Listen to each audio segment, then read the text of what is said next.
Students, welcome back to my channel. तो आज हम देखेंगे debt to capital employed ratio. Very important ratio. ये एक सोल्वेंसी रेशियो का एक पार्ट है। इसका फॉर्मूला इसके रेशियो के नाम में ही है, डेट टू कैपिटल एम्प्लॉयड, यानी कि debt upon capital employed. Debts यानी कि long term debts upon capital employed. हमने डेट इक्विटी रेशियो में भी देखा था कि जो डेट्स होते हैं वो लॉन्ग टर्म डेट्स होते हैं।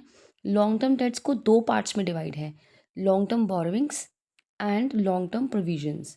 जो भी हम लॉन्ग टर्म प्रोविजंस बनाते हैं ग्रेचुइटी देने के लिए, एम्प्लॉयज़ बेनिफिट प्रोविजन बनाते हैं, जितनी भी लॉन्ग टर्म प्रोविजंस होती हैं वो हमारी इसी में इंक्लूड होती हैं। बोरोविंग्स यानी कि जो हम लोग कंपनी एक पैसा लेती है, लोन लेती है फ्रॉम बैंक, फ्रॉम कोई भी फाइनेंशियल इंस्टीट्यूशन या डिबेंचर्स इशू करके, right. Capital employed, share holders fund plus long term dates. अब कैपिटल एम्प्लॉयड का मतलब क्या होता है? कैपिटल एम्प्लॉयड है जो एक कंपनी, एक ऐसी कैपिटल, मतलब कंपनी फंड्स रेस करती है। फंड्स रेस करती है मतलब कि कंपनी फर्म में जो पैसा लगाती है वो कहाँ से लगाती है? या तो लोन लेती है, लॉन्ग टर्म डेट्स, या शेयर्स वगैरह इशू करती है। ठीक है। तो ये दोनों ही सोर्स हैं फंड्स को रेस करने का, कंपनी में कैपिटल को लगाने का। ठीक है। जब कंपनी बाद में शेयर इशू करती है और लोन वगैरह लेती है तो इससे कंपनी फंड्स को रेस करती है फर्म को चलाने के लिए। ठीक है। जो कैपिटल पैसा फर्म में इन्वेस्ट किया जाता है, दैट इज़ कैपिटल जो उन्होंने एम्प्लॉय की है। ठीक है। अब शेयर होल्डर्स फंड आप सभी जानते हैं जिसको इक्विटी भी बोलते हैं। Share capital plus reserves, reserve and surplus. Share capital में preference share capital, equity share capital, ये दोनों आते हैं। और रिजर्व एंड सरप्लस में सारे रिजर्व्स, जो भी रिजर्व्स हैं, प्लस प्रॉफिट का statement of profit and loss का प्रॉफिट भी होता है इसमें, मतलब लॉस भी हो सकता है। ठीक है। अब हम देखते हैं, अगर यही कैपिटल एम्प्लॉयड हमें असेट साइड अप्रोच से निकालना है, ये तो हमारा लायबिलिटी साइड से हो गया, share capital plus reserve and surplus.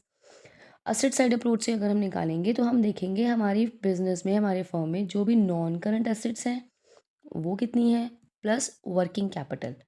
Working capital current assets plus minus liabilities, current liabilities. यानी कि असेट्स में से जो भी हमारी करंट असेट्स हैं, लाइबिलिटीज़ को पे करने के बाद जो हमारा पैसा बचता है दैट इज़ वर्किंग कैपिटल।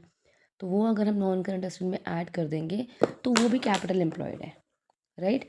अब ये रेशियो जितना ज़्यादा होता है, हायर होता है, ये एक रिस्की फाइनेंशियल पोजीशन बताता है, क्योंकि आप देखो लॉन्ग टर्म डेट्स यानी कि डेट का प्रोपोर्शन जो है वो ज़्यादा है। जितनी भी कैपिटल हमने इन्वेस्ट की है, लगाई हुई है, उसमें डेट का जो प्रोपोर्शन है वो ज़्यादा है। इसी वजह से अगर ये रेशियो जितना हाई होता है, ये एक रिस्की फाइनेंशियल पोजीशन बताता है। और अगर ये रेशियो लो होगा तो लेंडर्स को, जिन्होंने हमें उधार दिया हुआ है, उनको एक सेफ्टी महसूस होती है। ठीक है। तो ये रेशियो कम से कम होता है तो ही अच्छा होता है। और कैपिटल, इसका रेशियो का फॉर्मूला इज़ वेरी इजी।